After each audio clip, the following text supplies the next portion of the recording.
Welcome to Pastor's Comments by Daniel E. Lundmark. Sandy's husband gets saved. Last week, I told you about Sandy's miracle healing, how the Lord recently healed her broken kneecap.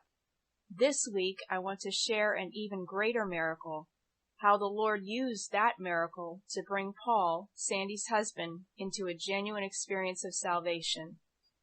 Paul had seen the x-rays, and he knew that there was no medical explanation for Sandy's healing.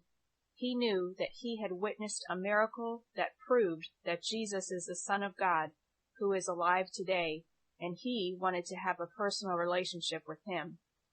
The second time Paul attended our church, he was ready to surrender his life to Jesus as his Lord and Savior. When I invited people to come forward to pray, Paul came and knelt at the altar. He told me he wanted to get saved. I invited others to join with us in prayer, and I led Paul in a sinner's prayer, asking Jesus to come into his life. As we earnestly prayed, the glory of the Lord fell upon us, and God fulfilled his promise. For whosoever shall call upon the name of the Lord shall be saved.